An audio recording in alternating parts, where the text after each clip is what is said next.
وقد الأرواح ورجائها وعلى آله وصحبه.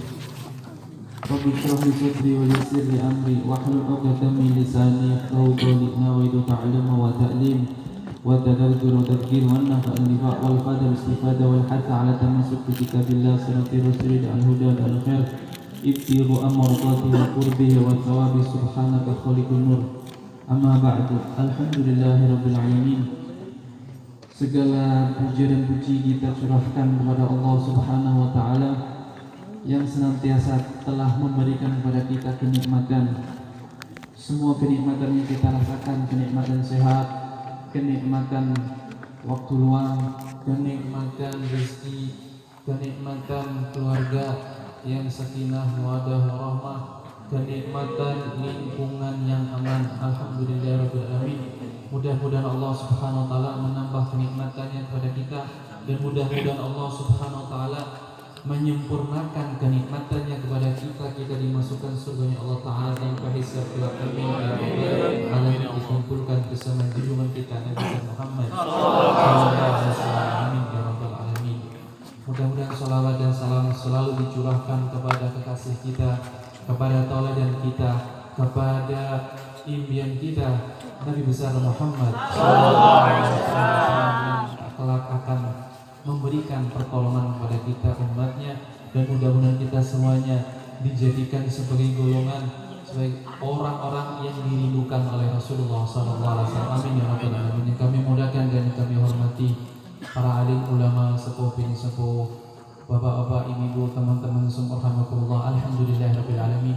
Kita pada malam hari ini masih dikumpulkan, masih dimuliakan oleh Allah Subhanahu wa taala, bisa menghadiri majlis zikir, bisa menghadiri majlis Maulid Nabi Muhammad sallallahu alaihi wasallam, bisa masih menghadiri majlis taklim. Alhamdulillahirabbil alamin. Mudah-mudahan Allah Subhanahu wa taala menerima kita semuanya, menerima niat dan keinginan cita-cita kita semuanya, dan dijaga semua amal yang kita laksanakan, amal saleh, baik kita berkhidmah, baik kita menolong orang, baik kita menyediakan tempat. Mudah-mudahan Allah taala semua amal tersebut dijaga oleh Allah taala sampai kita besok berjumpa dengan Allah taala. Amin ya rabbal alamin. Bismillahirrahmanirrahim.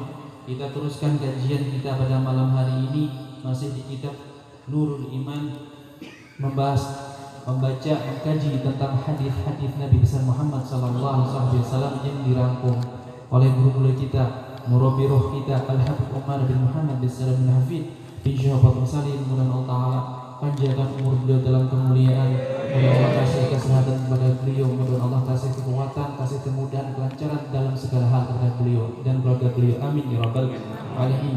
Bismillahirrahmanirrahim. An Ibni Abbas radhiyallahu ta'ala anhuma an Rasulillah sallallahu alaihi wa alihi wasallam qala umirtu an asjuda ala sab'ati a'dha ala al-jabhah wa asyar biyadihi ala anfi wal yadain wa rukbatin wa atrafil qadamin wa la nakaftal fiyak wa la sya'r. Rawahul Bukhari wa Muslim.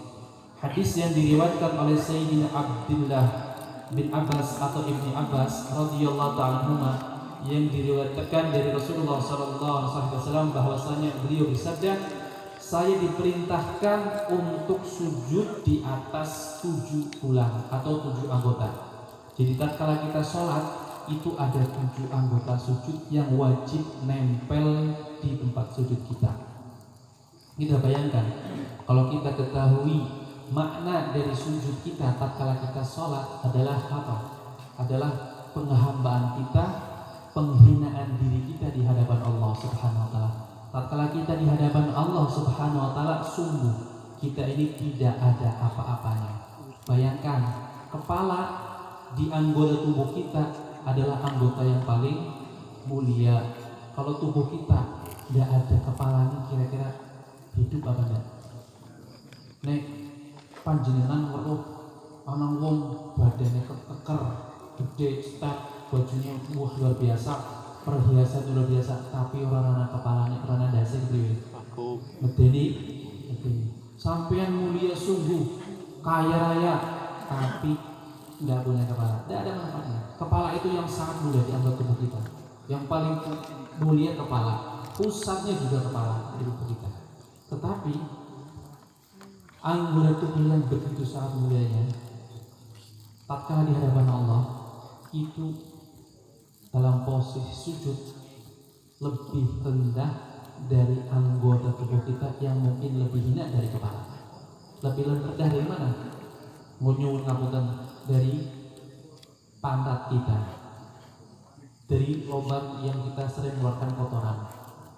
Itu dikubul atau dubur. Tatkala sujud, kalau kita sujud, kepala kepala kita nih lebih tinggi dari pinggul atau pantat, sujudnya resah dan diterima Allah Ta'ala.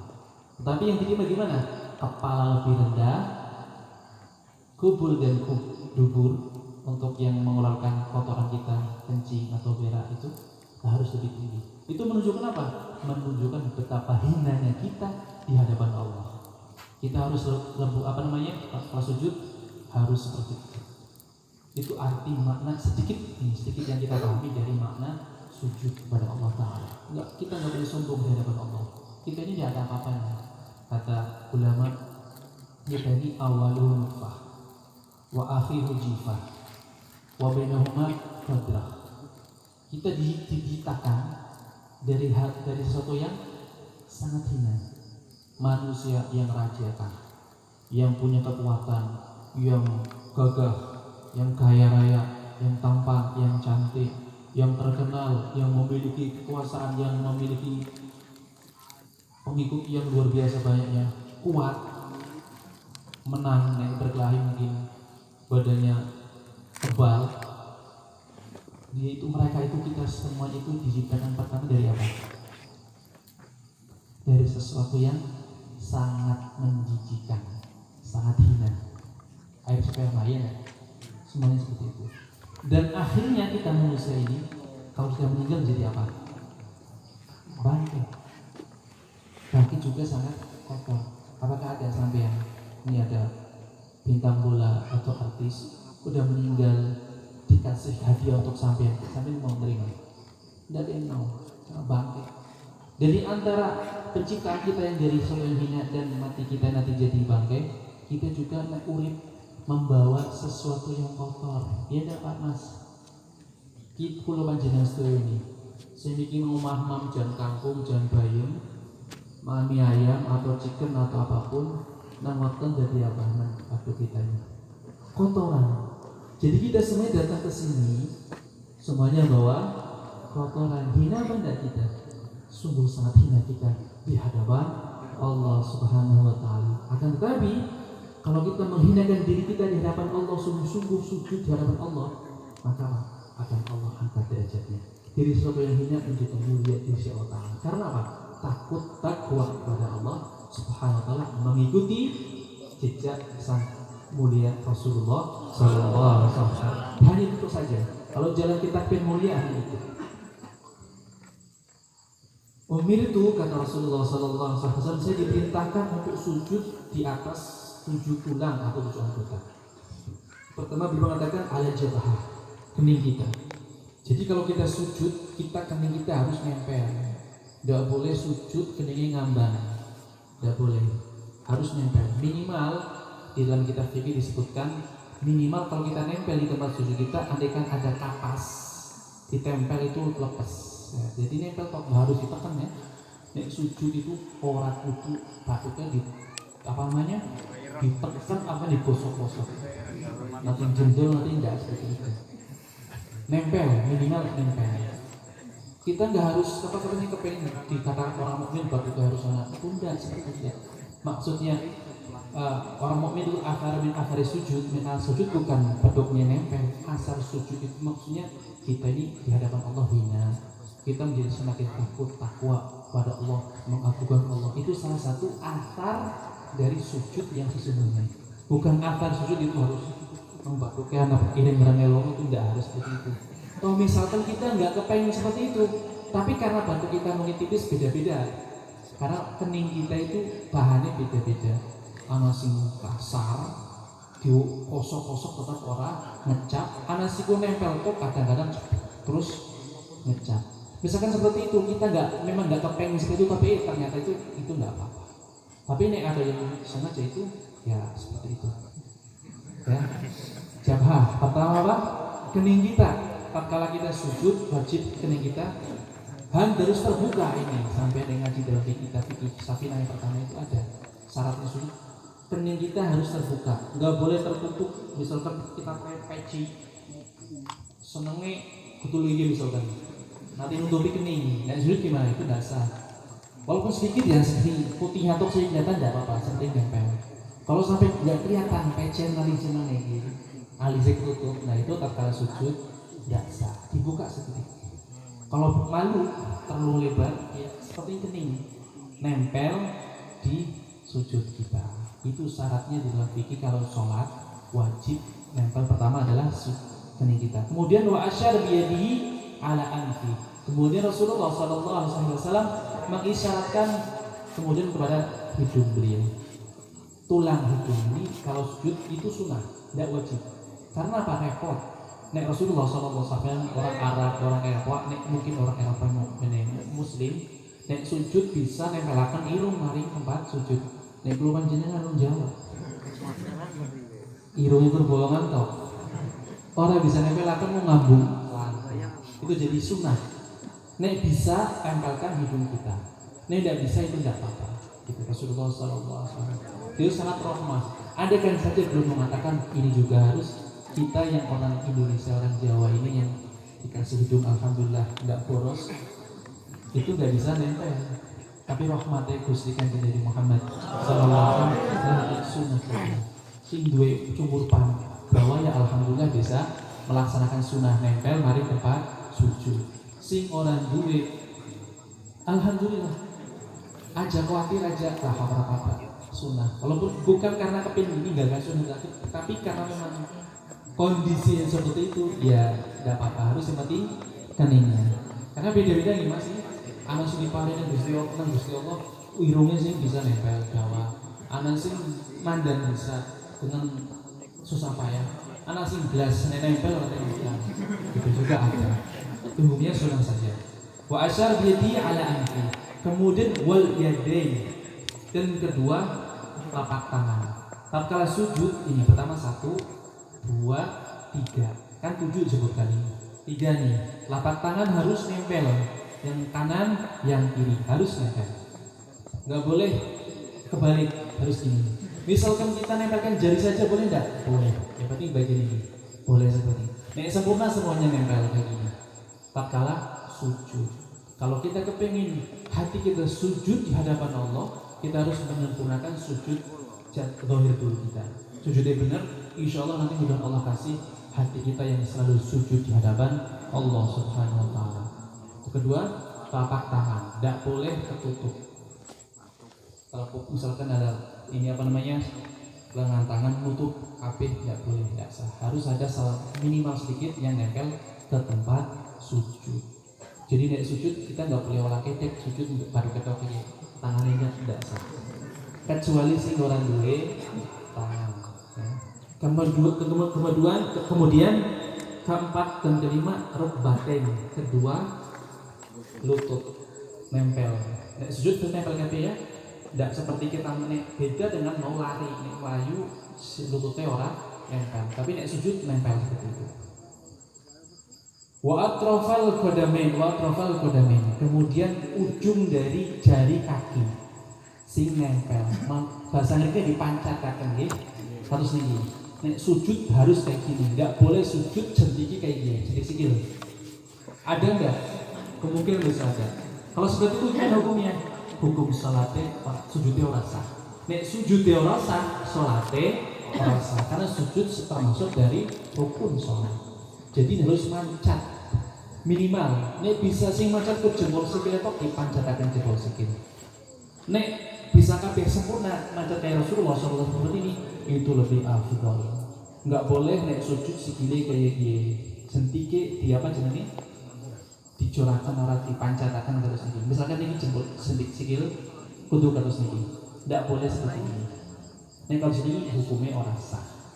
Nek panjenengan kepen memperdalam tentang ini buka di kitab fikih Orosah gede-gede, orosah dhuwur-dhuwur. Kitab Safinah An-Najah itu ada disebutkan.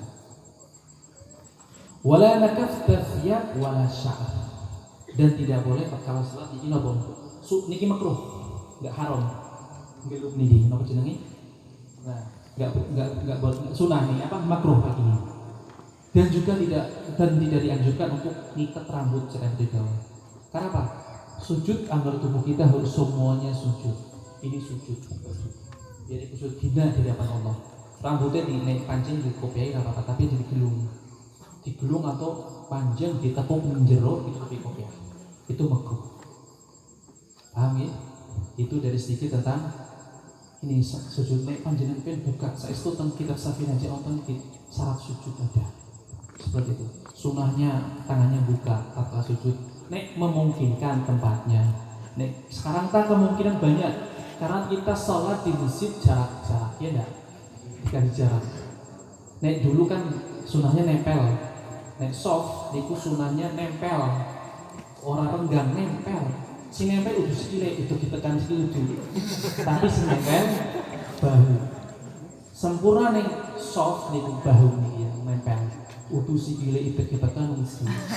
Tapi nih kan Nabi nama dalam hadis, dia kan Nabi tatkala membuat soft salat, beliau itu seperti membuat barisan tatkala mau perang, rapi, rapat, lurus. Itu dari sempurnanya salat jamaah seperti itu. Nempel gini. Nek ruku, nek sakit wong lanang, tangannya mandan buka, men keleke men kebuka. Itu sunah. Nek memong kingkan, nek tempel-tempel nek jaman gemin ora bisa ya apa-apa. Nek jaman siki alhamdulillah bisa. Nek wong wadon beda, wong wadon itu menjero seperti itu. Itu sedikit dari tentang sunah-sunah sujud. Artinya sujud sungguh hakikatul sujud orang-orang salah seperti mereka. Tatkala sujud mereka di hadapan Allah sangat hina, sangat membutuhkan Allah, sangat mengagungkan Allah. Itu sujud mereka. Tatkala mereka keluar dari salat, mereka tetap sujud hati mereka. Takdim kepada Allah, mengagungkan Allah, mengagungkan syiar Allah, selalu seperti itu. Ndak kita seperti kita nih, nek salat sujud blok. Metu ya wis biasa aja. Tadi atharus salat kita belum banyak. Mudah-mudahan Allah Subhanahu wa taala memberikan kemuliaan kepada kita hakikat salat seperti salatnya orang-orang al-muqarrabun, orang-orang yang dekat dengan Allah. Mereka orang-orang saleh. Tatkala salat kalian tahu hanya Allah. Tatkala Allahu Akbar. Sesudah itu mereka sudah lupa selain Allah, dunia lupa, keluarga lupa.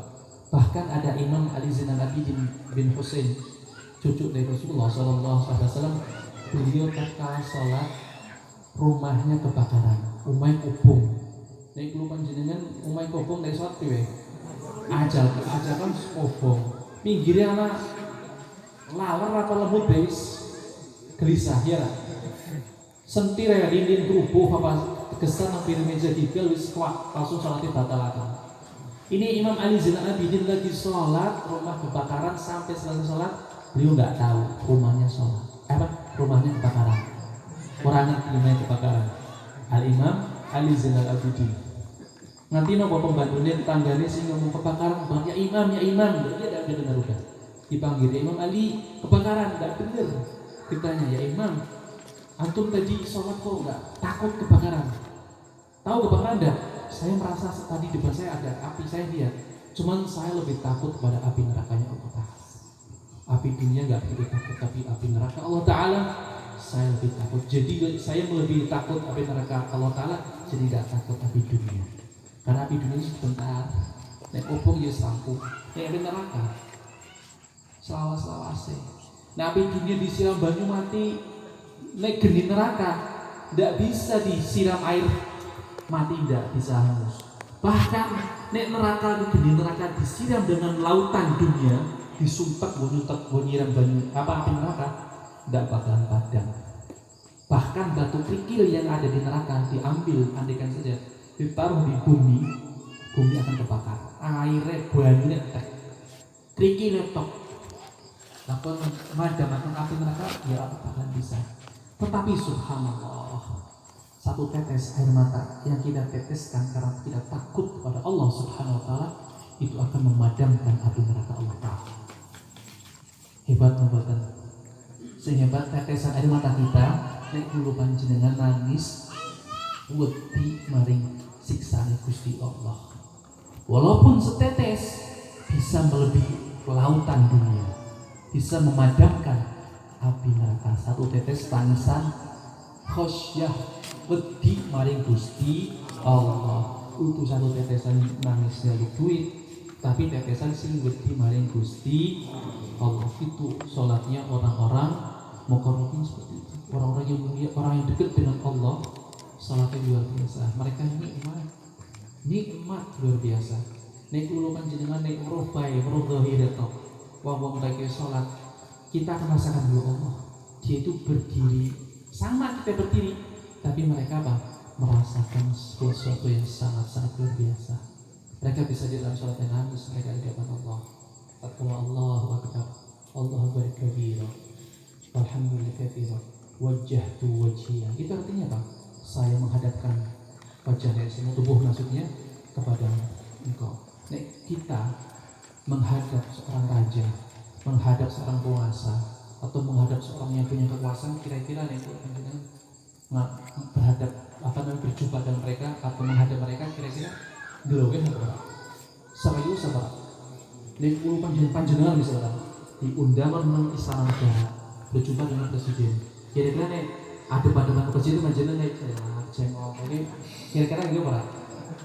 Nek kowe kira dapat nang nang pampresnya mesti dicekel tempelan. Sopan ini presiden panggil. Itu baru kepala negara yang 4 tahun mungkin bisa. Tapi kalau menghadap dengan hadapan utara, belum panjenengan. Dohir saja ya Pak. Misalkan kepala kita tengok atau mata kita pelarak yang sholat itu sholat menjumpai kita. Terus bagaimana kalau hati kita? Karena Allah melihat hati. Hati kita khusyuk menghadap Allah, ya udah diterima. Tapi kadang-kadang ya Allahu Akbar, Allahu Akbar itu kemutan apa? Salat ngalamun gitu. Kadang-kadang nek lagi masalah kemutan kabeh salat. Sing barang ilang bisa kemutan. Ana ceritane niki, ana wong iki kelangan barang. Terus boleh tikus muter-muter, boleh tukang paranormal ini nggak ketemu. Akhirnya mengwong soleh, tolong saya punya barang hilang, nggak ketemu sampai sekarang. Terus kisaran duduk, manut duduk, baru itu disuruh apa? Sini sholat, Allahu Akbar. Tembe Allahu Akbar kayak bukan orang tanah. Nah kita sholatnya seperti itu. Mudah-mudahan walaupun kita sholatnya belum benar, mudah diterima Allah Taala. Latihan seperti apa? Jaga nih 5 waktu. Mungkin Gusti Allah nulungi kula panjenengan masa itu, amin ya rabbal alamin. Salat wong salat seperti itu. Banyak ceritanya mereka kehebatan orang-orang saleh tatkala mereka salat. Ada para sahabat dulu ada. Tatkala perang itu ada sahabat yang suruh jaga malam. Jaga orang diserang oleh musuh. Harus yang lain istirahat, ada yang jaga. Nopo tidak diserang oleh musuh orang kafir. Tatkala satu lagi berjaga, beliau sahabat ini menjaga teman-temannya dengan sholat. Allahu Akbar. Tatkala sahabat gimana? Udah nikmat baca surat Al-Quran. Nah, orang kafir ada yang ngintip. Diintip tentara Islam, tentara Rasulullah SAW lagi apa? Diintip. Beruh kayak ngomong apa kayak wik? Kelihatan kayak wik karena anteng. Enggak gerak, anteng baik betul naswe. Kok orang gerak-gerak? Karena apa? Dia sholat, membaca Al-Quran merasa nikmat. Akhirnya orang kafir apa? Jukut busur panah di panah. Kena dia, tapi tetap ngadir terus.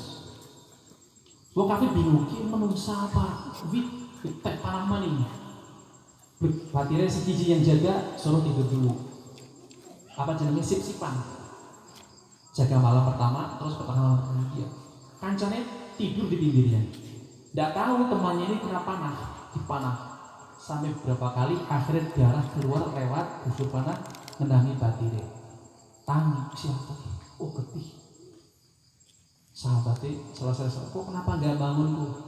Aku kenapa nggak membangunkan saya? Kata sahabatnya, temannya. Eman saya. Kalau saya membatalkan sholat, kan kena panah langsung saya cepat-cepat sholat. Enggak, saya iman-iman karena saya sedang merasa lezat tatkala saya sholat membaca Al-Quran di hadapan Allah Subhanahu wa Ta'ala. Itulah salatnya orang-orang mulia di sisi Allah Ta'ala. Mudah-mudahan kula panjenengan anak istri orang tua kula panjenengan mugi-mugi sederenge tutup mata bisa merasakan lezatnya kita sholat di hadapan Allah. Amin ya rabbal alamin. Rawahul Bukhari wa Muslim. Ini jadi naik sujud harus tahu ya. Ada 7 anggota sujud. Apa ini? Kening, kedua telapak tangan, lutut, kemudian ujung jari kaki. Udah sikile sing nempel, tapi ujungnya. Nek sujud sikile nempel ora bisa ya Mas. Ya. Ujungnya kok kados iki. Mancat, bahasanya ini mancat niku. Nek sikile sakit misalkan kecocok napa terus ketrindes truk. Gimana? Itu namanya ubur. Nek ubur apa? Ditempel aja ndak apa-apa. Ndak harus mancat. Nempel sakit, ya wis dakan. Sah ndak? Sah. Karena apa? Udur. Nek udur syar'i ndak apa-apa. Tapi kalau tanpa udur itu sujudnya ora sah. Nek sujudnya ora sah, salatnya berarti ora sah. Makanya kulo panjenengan iki wajib belajar tentang bagaimana sholat. Sebelumnya sholat thaharah disit. Ini ilmu yang setiap orang pribadi kita ini wajib nih. Fardu ain. Ndak fardu kifayah, fardu ain. Setiap pribadi kulo panjenengan iki nek wong muslim kudu wajib belajar tentang thaharah, wajib tentang sholat. Ndak harus yang lain yang di atas-atasnya. Apa maning belajar kurgo debat kok. Sampai nih bid'ah haram ndak. Takoni salatnya sampeyan bener apa ora? Seperti salatnya sih. Nek salatnya wis bener, boleh naik ke atasnya. Kita akan bahas tentang hadis ini yang diriwayatkan oleh Sayyidina Ibnu Abbas. Periwayatnya ini yang membawa hadis ini adalah Sayyidina Ibnu Abbas atau namanya Abdullah bin Abbas. Wa huwa habrul ummah wa bahrul Quran. Beliau mendapat julukan habrul ummah, orang paling alim pada waktu itu, sahabat Sayyidina Abdullah bin Abbas. Ini umurnya masih muda ini ketika Rasulullah SAW meninggal. Beliau umurnya 13 tahun. 13 tahun wis dadi mufti. Makanya masih umur 13 tahun jadi mufti. Makanya anu wis rasa mufti-muftian. 13 tahun anak sing paham tentang Safinah Najah. Kawit bab pertama betul akhir paham bisa ngajarakan ada enggak? 13 tahun bisa rasa mufti-muftian. Ada. Mudah-mudahan ada nih. Mudah-mudahan ada lewat berkah majlis ini. Mudah kita pulang dua anak-anak sudah belum belajar. Amin ya rabbal alamin. Lagi gimana ngaji sih faslun anak Safinah kadose ngaji kabeh iki. Bapak yang sepuh-sepuh mesti ngaji kabeh kadose apal. Faslun tahu ikut arkanuddin, arkan Islam, arkan iman, terus faslun alamatul buluh. Kan pertama gitu diterangkan seperti di Safinah. Apal kadose. Nek tapi apa paham ora ya kira-kira? Tujuannya paham dan bisa memahami orang. Ini Sayyidina Abdullah bin Abbas julukannya Habrul Ummah. Habr itu apa? Bahasa kering ini tinta. Tinta ini umat tadi orang sangat alim, ilmunya sangat dalam. Karena apa? Berkah beliau didoakan oleh Rasulullah SAW ini. Namanya Abdullah bin Abbas bin Abdul Muttalib radhiyallahu anhuma. Wa huwa ibnu am Rasulillah sallallahu alaihi wasallam. Dia adalah putra dari paman beliau Sayyidina Abbas. Putra paman Rasulullah sallallahu alaihi wasallam. Jadi ini dengan Rasulullah apa? Misanan nih. Anaknya paman. Ini paman dua anak. Berarti apa? Berarti paman sama bapaknya kan saudara. Berarti dia sama anak paman apa jenenge? Sepupu. Misan seterusnya seperti itu. Terus napa? As-Sahabi, Ibnu Sahabi, beliau sahabat. Ayahnya Sayyidina Abbas sahabat. Jadi mulia nih. Sahabat walaupun masih kecil tapi sangat mulia. Sangat mulia. Sahabat luar biasa mulianya. Tidak ada sahabat yang harganya murah, tidak ada. Sayyidina Abdullah bin Mas'ud adalah sahabat Rasulullah SAW kecil. Beliau diciptakan atau diciptakan Allah Ta'ala di dunia ini orangnya kecil. Bukan penghinaan yang ngangkutan, beliau adalah seperti apa namanya? Kerdil apa kecil. Tetapi beliau sangat mulia. Satu lengannya misalkan Rasulullah pernah menggambarkan karena beliau diejek, dihina. Sayyidina Abdullah bin Abbas cilik tangannya cilik kon nganu jendela para kutu. Rasulullah apa? Jangan menghinakan dia. Satu lengannya saja besok misalkan ditimbang mizan besok pada hari kiamat itu bisa menyamai amal orang sedunia.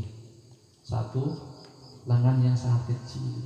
Jadi sahabat itu harganya di hadapan Allah sangat-sangat mulia, sangat-sangat luar biasa. Itu para sahabat. Kunyatu Abil Abbas karena biibnihi Al-Abbas wa huwa akbar auladi. Beliau Sayyidina Abdullah adalah anak terbesar dari Sayyidina Abbas. Da'alahu Rasulullah sallallahu alaihi wasallam bil hikmah wa ta'wil wal fiqh wa din. Beliau mendapatkan doa tatkala beliau lahir, datang kepada Rasulullah sallallahu alaihi wasallam kemudian minta tahnik. Tahu tahnik? Tahnik niku nek bayi lahir kamari wong saleh, ulama sing saleh tapi sing warok tapi jeruk nopo? Bekas ibune di tahnik kasih dadi sunah nih tahnik. Makan kurma kemudian bayi dikasih. Biar apa campur dengan ludahnya Rasulullah SAW. Datang ke Zainab didoakan langsung doa Allahumma faqihu fid din wa alimhu fit ta'wil. Mungkin jadi doanya tentang Sayyidina Abbas, ya Allah pahamkanlah dia urusan agama dan pahamkanlah dia tatkala menafsirkan. Maka beliau apa? Ahli fikih, ahli tafsir Al-Quran, alim beliau Sayyidina Abdullah bin Abbas. Wa huwa ahadul arba'ah al-abadalah, dan beliau adalah salah satu dari 4 abadalah yang namanya Abdullah pada zaman itu. Dan yang dijuluki abadalah ini orangnya mulia semua, orangnya super hebat semuanya. 4 orang namanya Abdullah sama-sama pada zaman itu dijuluki abadallah, para penghamba Allah, para siapa saja? Sayyidina Abdullah bin Umar, Sayyidina Abdullah bin Abbas, Sayyidina Abdullah bin Zubair, Sayyidina Abdullah bin Auf, Sayyidina Abdullah bin Amr bin As. Itu 4 orang ini. Ini julukannya 4 abadalah. Namanya Abdullah semua. Mereka sahabat yang namanya Abdullah ini orangnya mulia, alim, soleh semua. Maka dijuluki abadallah. 4 orang ini pada zaman sahabat. Kemudian zaman berikutnya banyak juga namanya abadalah. Wa kana yajlis yawman li tafsir wa yawman li fiqh. Dan beliau tak telah hidup, beliau apa? Setiap hari, kadang hari ini beliau mengajar tafsir, besoknya mengajar fikih, besoknya mengajar ini, mengajar ini. Wa yawman lil ayyamil arab wa hanakahu Rasulullah sallallahu alaihi wasallam kana wiladatahu, dan beliau dilahirkan tatkala Rasulullah sallallahu alaihi wasallam dan Bani Hashim di di baikot, tidak boleh keluar, di Syi'ib Bani Hashim. Di sejarah kan ada Rasulullah SAW 3 tahun bersama keluarga Bani Hashim, nggak boleh kumpul dengan orang, nggak boleh hubungan dagang dengan orang juga nggak boleh bantu. Pernah dengar ceritanya kan?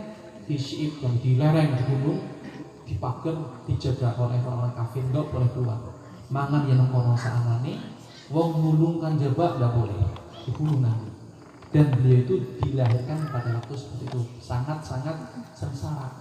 Bahkan diriwayatkan dalam sirah Rasulullah SAW bersama para sahabat dan keluarga beliau sampai anak kecil di Syi'ib itu, di lereng itu yang di embargo bahasa sini sekarangnya, sampai makan daun-daunan karena tidak makanan. Itu lihat perjuangan Rasulullah SAW bersama sahabatnya untuk menyebarkan Islam, sangat-sangat prihatin, sangat menyakitkan, butuh kesabaran yang luar biasa. Kita alhamdulillah sekarang dakwahnya enak, alhamdulillah. Berkah siapa? Berkah Rasulullah SAW dan keluarga dan sahabat beliau. Beliau Sayyidina Abdullah bin Abbas dilahirkan tatkala lagi di embargo, dikucilkan, tidak boleh keluar, tidak boleh masuk dari luar juga selama 3 tahun. Wa tuwfiya Rasulullah sallallahu alaihi wasallam wa huwa ibnu 13 sana. Beliau tatkala Rasulullah SAW meninggal, Sayyidina Abdullah bin Abbas umurnya 13 tahun. 13 tahun tapi bisa alim, ahli tafsir, ahli fikih, ahli balaghah, semuanya dia alim. Karena apa? Doa Rasulullah, Allahumma faqihu fid din wa'allimhu fi ta'wil, doanya Rasulullah sallallahu alaihi wasallam, dan mendapatkan keberkahan ditahnik oleh Rasulullah sallallahu alaihi wasallam. Wa tufiya bi Taif sanah 8. Dia meninggal di Taif berumur 68 tahun dan disolati oleh Sayyidina Muhammad ibni Hanifah al-Hanifah. Waqala, dan tatkala beliau meninggal, Sayyidina Ibnu Hanifah, salah satu imam madhab, mengatakan mata al-yawm rabbani hadhil ummah.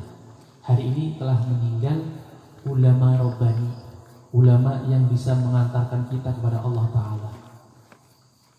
Siapa? Sayyidina Abdullah bin Abbas. Tatkala beliau ditutup dengan tanah, tatkala dikubur, ada suara, banyak yang dengar suara dari sisi Allah Ta'ala. Suara gimana? Ya ayyatuhan nafsul mutmainnah irji'i ila rabbiki radiyatan mardiyah fadkhuli fi ibadi wadkhuli jannati. Tatkala Sayyidina Abdullah bin Abbas meninggal, ada suara seperti itu, ayat Al-Quran.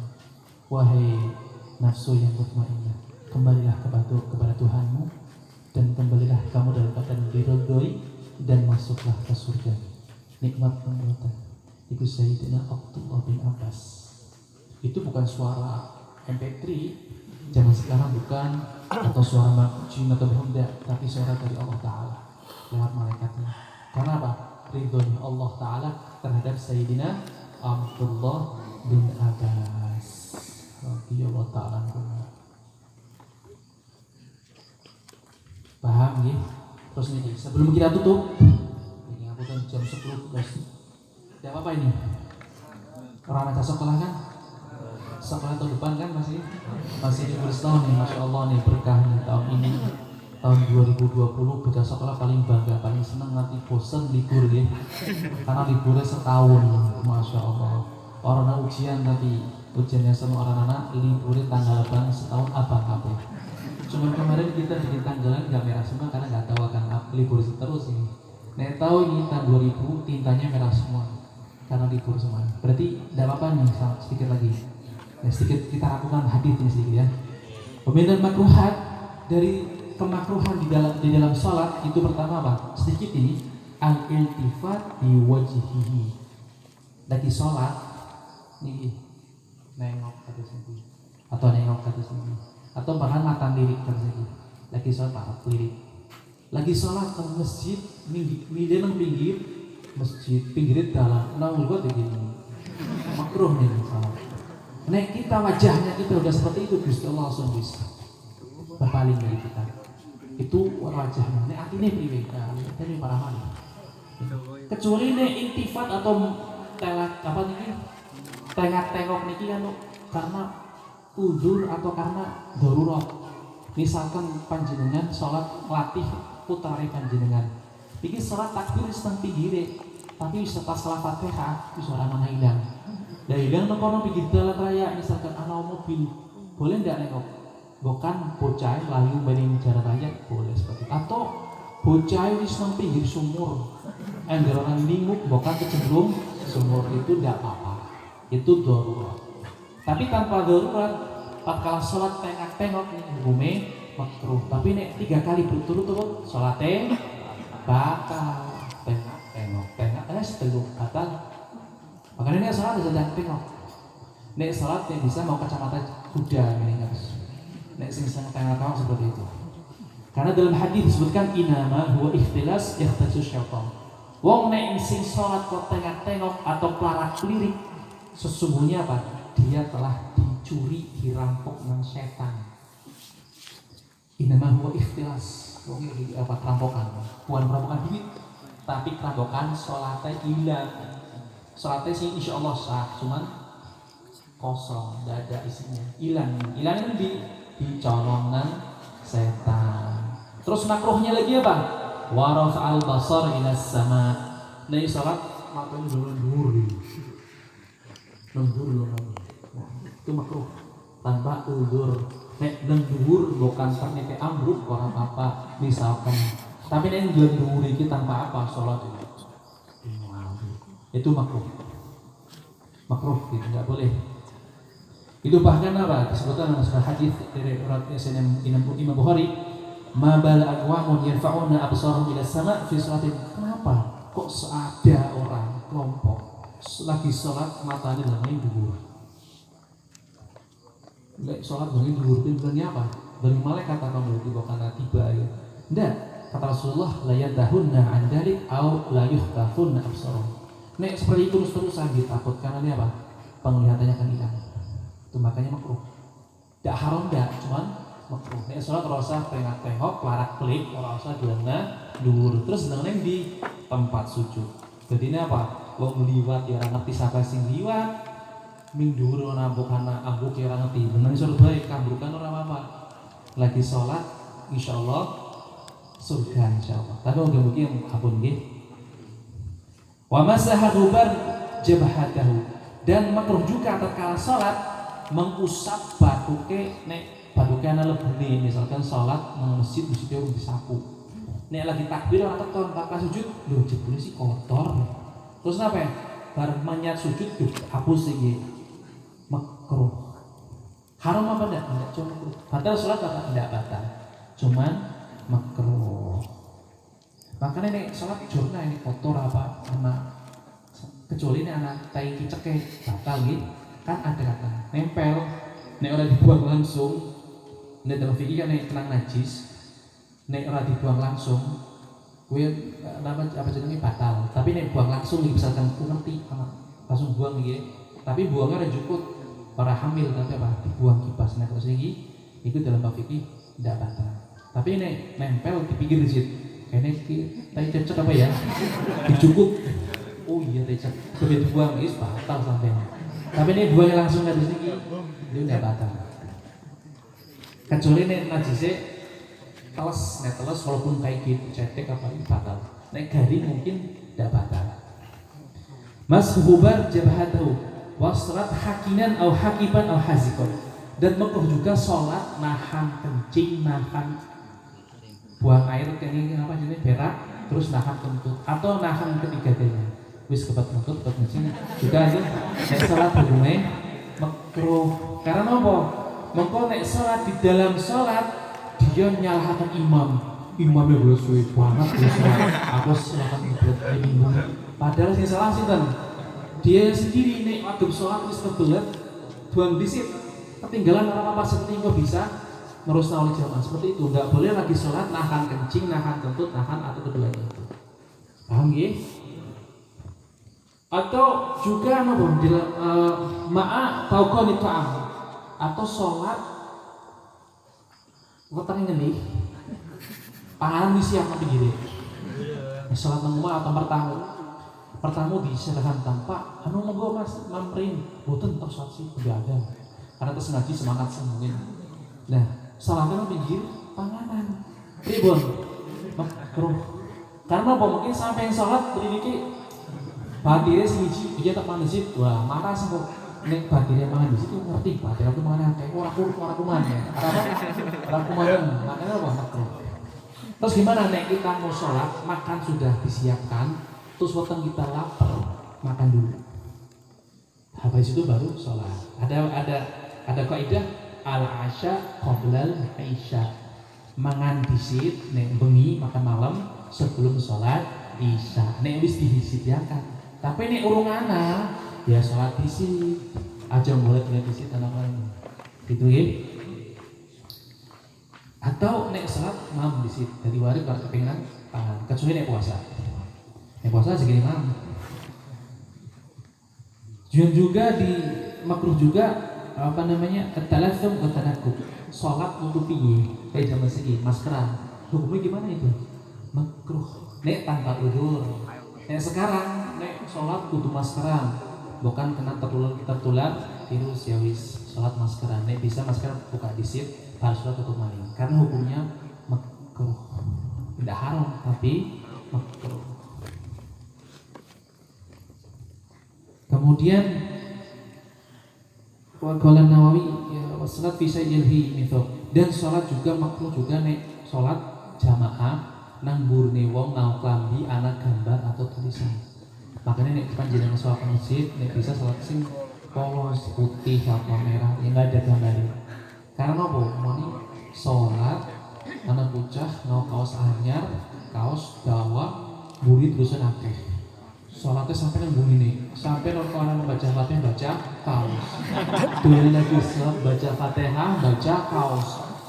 Gue ini mobil bukan apa namanya warisan, ini mobil bukan apa, tapi ini mobil hutan bangsa. Itu diwaca sampai tuannya apa? Padahal tuan baca al-fatihah tuan baca, tapi di subhanallah ngarapena sih enggak tulisan, jadinya apa, terbawa tulisan atau bukan tulisan, gambar.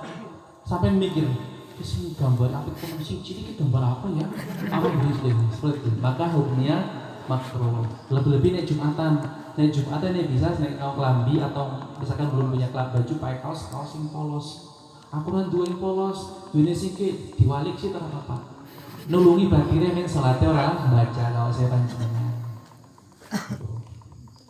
Karena Rasulullah SAW pernah sholat dikasih sajadah atau kasih karpet ada gambar garis-garis tok, kan jadi apa? Bilang pada saya ini singkirkan, saya nggak mau sholat ini. Karena apa? Saya kan dari Muhammad Sallallahu Alaihi Wasallam, beliau tuh sholat pasti nggak terpengaruh. Karena mau pendidikan untuk kita. Nek kulo panjenengan ya pengaruh banget. Kan jadi orang bakalan, karena beliau tuh sudah nek sholat Allahu Akbar wis nikmat. Karena apa? Beliau tatkala beliau sumpek, beliau sedih sholat beliau. Nek kulo panjenengan sumpek sedih nopo? Mancing terus ngomong sumpek bang susah mindi kali mancing ngalang. Dia kan jadi ini sumpah susah, dia sholat Allah salam selesai sholat hilang sumpekan dia. Nek belum panjenengan nek susah sumpah ngikuti kanjeng Nabi baik. Nggih kula nate niku sumpah sholat tapi terus sumpah malam pripun? Sholat maning. Nasi sumpah sholat maning. Teh disumpah nganti sampai sumpah hilang. Sholat terus pasti hilang. Allahu Akbar. Pertama teh sumpah. Mungkin sholat balik. Allahu Akbar. Diwacanain pelan-pelan Allahu Akbar. Ini insya Allah dikasih obat mesti Allah. Karena itu obatnya sumpah buat itu salah. Kan Nabi itu menjadikan apa? Menjadikan qurratul ain, menjadikan apa? Keinginan kelezatan atau buah hati beliau yang paling dicintai adalah as-salat. Salat. Paham Pak Ibu Gi? Mas kaca-kaca pamutan kalau ada tutur kata atau waktunya terlalu malam, saya mohon maaf yang sebesar-besarnya. Mudah-mudahan bermanfaat, mudah-mudahan jadi hujjah lana wala alaina. Mudah-mudahan kita pulang dari sini Allah kasih kelezatan tatkala kita salat, Allah kasih kelezatan tatkala kita sujud. Mudah-mudahan Allah Subhanahu wa taala sungguh-sungguh menjadikan hati kita sujud selalu sama Allah taala sampai kita berjumpa dengan Allah taala. Amin amin ya rabbal alamin. Bismillahirrahmanirrahim. Alhamdulillahirabbil alamin. Allahumma shalli wa sallim ala sayyidina Muhammad fil awwalin wal akhirin wa shalli wa sallim ala sayyidina Muhammad fil nabiyyin wal mursalin wa salli wa sallim ala sayyidina Muhammadin hatta tarithal ardu wa man 'alayha tathara al warithin. Wa laqad asyartu li na'ti man awsahu dhuhil quluba tuhayyijul ahjana. Wallahu qad athna 'alayhi faman yusawil qawlu min aw yakunu thanana. Lakin hubban fi sarairi qad alima bihi zahadi rabbina wa hadana. Wa idh tazajna bil mawaddati ha huna narfa'u aidi fakrina wa rajana lil wahidil ahadil ali ilahana mutawassilina biman ilahi da'ana mukhtarihi wa habibihi wa sufi zainil wujudi bihi ilahu habana. Ya Rabbana, Ya Rabbana, Ya Rabbana bil Mustafa aqbil ajib dawana. Anta lana ya dukhrana fi hadhihi dunya wa fi ukhrana. Aslih lana al-ahwal waghfir dhanbana wa la tu'akhidh rabbi in akhtana. Wasluk bina fi nahji taha al-Mustafa thabit ala qadamin habibi khutana. Arina bifadlika dalat ahmadin fi bahjatin na'in ridha tar'ana. Warbut bihi fi kulli halin hablana wa hibala man wada wa man walana. Wal muhsinina wa man ajaba nidana wa dhawil huquqi wa daliban awsana. Wal hadirina wa sa'iyan fi jam'ina ha nahnu baina yadayka anta tarana. ولقد رجعناك فحقق سؤالنا واسمع بفضلك يا سميع دعانا وانصر بنا سنة طه في بقاع الأرض واجمع كل من عادانا وانظر إلينا واسقنا كأس الهنا واشف وعاف عاجل المرضانا واقض لنا الحاجات واغسل ختمنا عند الممات واصلح عقبانا يا ربي واجمعنا وحبابا لنا في دارك الفردوس يا رجوانا يا ربي واجمعنا وحبابا لنا في دارك الفردوس يا رجوانا يا ربي واجمعنا وحبابا لنا في دارك الفردوس يا رجوانا بالمصطفى صل عليه وآله ما حرقت ريح الصباء رزانا سبحان ربك رب العزة عما يصفون وسلام على المرسلين والحمد لله رب العالمين إن الله وملائكته يصلون على النبي يا أيها الذين آمنوا صلوا عليه وسلموا تسليما الصلاة والسلام عليك يا سيد المرسلين الصلاة والسلام عليك يا خاتم النبيين الصلاة والسلام عليك يا من أرسله رحمة للعالمين ورضي الله تعالى عن أصحاب رسول الله أجمعين الفاتحة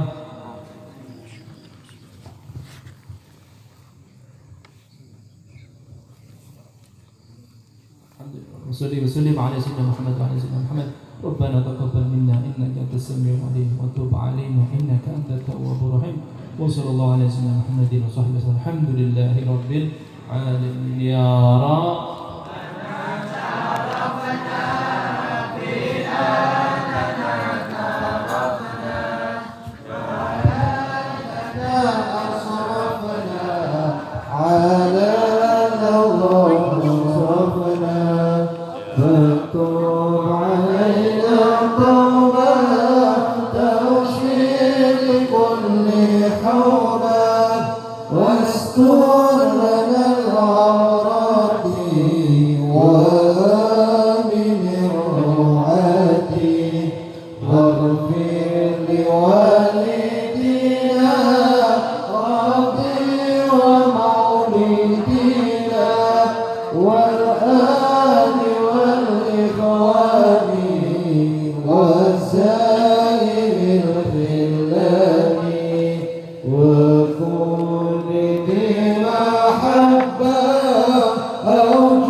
Waalaikumsalam warahmatullahi wabarakatuh.